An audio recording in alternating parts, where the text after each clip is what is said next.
As of December 12, 2013, when Bank of America agreed to an almost $132 million settlement with the SEC, the bank had agreed to a total of some $15 billion in payments. Combined with the $13 billion recently agreed to by J.P. Morgan Chase, this makes a total of almost $27 billion in fines, penalties, and other payments agreed to by just two banks. Even though the payments by the banks will go to a number of different recipients, including as reimbursement for losses by some mortgage customers, Fannie Mae, some investors in securitized mortgage investments, and to various regulatory agencies in the form of fines and penalties, $27 billion still seems like a lot of money. And I think it raises some interesting questions. So, John, these are huge numbers. Between J.P. Morgan Chase and Bank of America, it's a total of $27 billion of corporate assets that they're paying as penalties to various governmental regulations. That's a lot of money for these, even for these big banks. Do you think paying that much money is going to have any real effect on actual corporate behavior going forward? Or are we going to have to eventually send some of these senior executives to jail if we're going to get some change inside these corporations? Well, Dan, even without sending them to jail, I think there's some powerful indirect influences on the individual executives in terms of their future behavior. It seems to me that you're going to have great incentives by J.P. Morgan Chase to toughen up their internal controls, to be sending some very strong signals to their own management, as well as perhaps clawing back money, the ill-gotten gains from some of these executives, or even firing some of these individuals. So I think a lot of that's going to happen even without sending them to jail. Now, you could have both and, because the agreement, the settlement agreement, still leaves open the possibility of the federal government bringing criminal charges. Jamie Dimon wanted that off the table, but Eric Holder, who's the Attorney General, said no, we want to retain that option. So there could be individual criminal charges brought in the future, particularly in Sacramento, where they have lined up a couple of J.P. Morgan executives. Remind you too, Dan, of the London whale issue, where they did bring criminal charges against the senior investment officer in New York for failing to supervise some of the traders in London. So J.P. Morgan executives are well aware of the fact that the looming specter of federal prosecution is out there. Yeah, well, I think if I were a J.P. Morgan Chase executive, I'd be a little nervous right now, and I'd probably walk a pretty straight line. Exactly. John, we hear, or I read every once in a while, some commentators saying that the real victim in these settlements is not the executives, but the shareholders. And because here's $13 billion in J.P. Morgan Chase's case that can't be used to pay dividends, that can't be used to reinvest in the growth of the company. But on the other hand, if you look over the past 2 years, these two companies, J.P. Morgan Chase and Bank of America, their market capitalization has increased by $187 billion. That's 6.5 times the amount of the penalties they're paying. Right. So is anybody paying a price there? I think both the company and the shareholders are paying a price. I don't think we can minimize the $13 billion hit too much, because it is the highest of any historic judgment that's been rendered. Beyond that, in addition to comparing it to their market cap, I think it's probably more relevant to compare it to their profits. And that is 1/2 of their profits for this year, which is quite a substantial amount.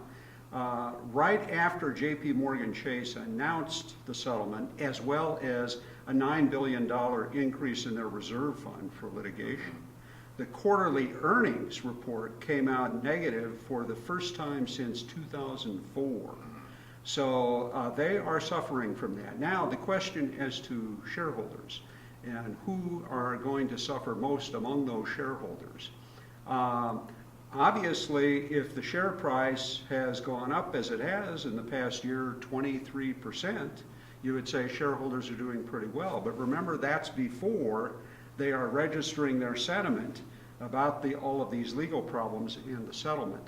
So I think the looming specter, again, of negative hits to shareholders is there. Secondly, there are two categories of shareholders. Now, some are gaining from the settlement because of the $13 billion, $7 billion of that money is going to be reserved for specific plaintiffs who are represented by various state attorneys general, and they are largely institutional investors, so they're going to gain. But on the other hand, you're going to have other shareholders who do not gain, and they may be hurt if the share value is hit by the settlement. So, you know, it's a mixed picture as to who wins and who loses. Some win, some lose. It sounds like there's enough pain to go around. There is. There is.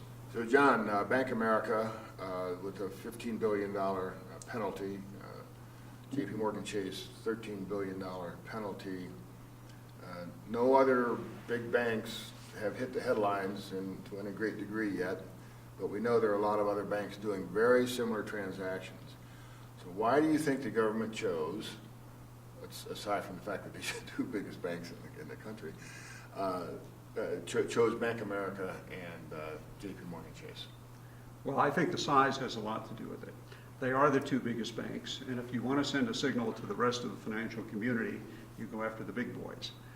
Secondly, the type of settlement that they arranged with JP Morgan Chase is viewed now as a model or a template. It has a lot of moving parts to it.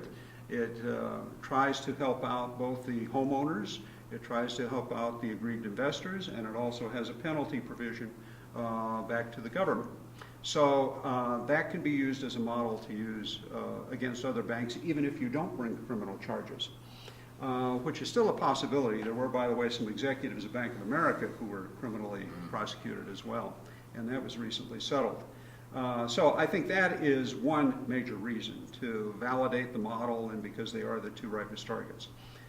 A second reason is that JP Morgan Chase, at the behest of the federal government or under pressure from the federal government, made a couple of acquisitions, agreed under pressure to take Washington Mutual and Bear Stearns and to try and revitalize and resuscitate those two companies. Now, originally, JP Morgan Chase and Jamie Dimon, both felt sort of aggrieved by this because the government sort of put them in a bad position, as they did Ken Lewis at Bank of America, to take over those companies. But they turned out to be great steals.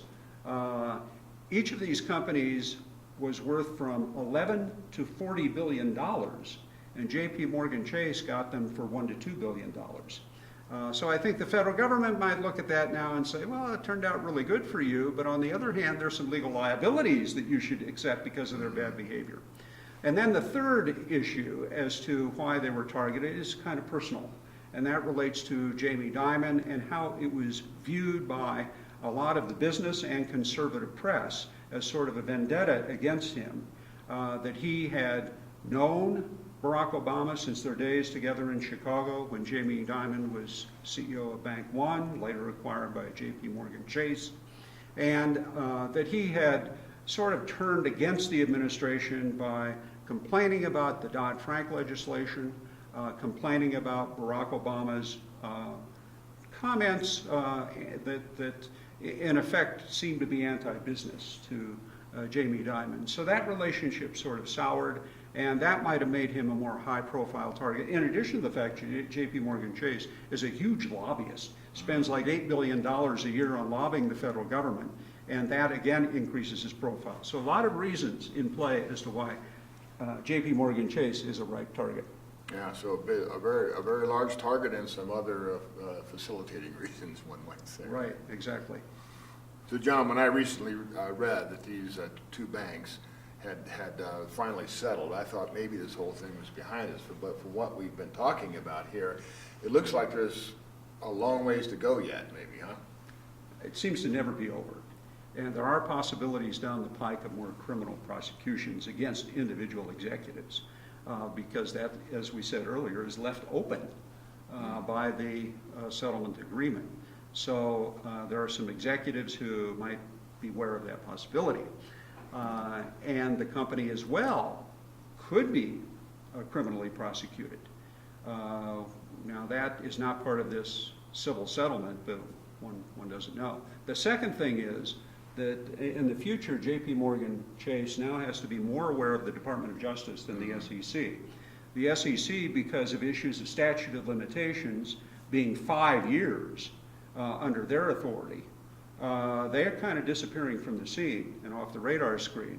But Department of Justice is the agency in charge of enforcing the FIREA Act, which is the Financial Investment Reform Act that was passed, which has a 10-year statute of limitations. Now, ironically, this is not a criminal statute. So this is a statute that would give them more ability to bring civil cases against various components of J.P. Morgan Chase. Thirdly, and finally, you have the possibility of more action being brought against J.P. Morgan Chase and a number of other banks on the LIBOR investigation, which is the interbank loan rate international, which has been manipulated by various traders and parties within these companies, and traders within J.P. Morgan Chase are being investigated for that purpose as well. So on top of the settlement being, as we said, a model or template to go after other banks, J.P. Morgan Chase is still in the bullseye. Well, it sounds like you and I may be having this conversation a few more times down the road, right? Maybe years from now.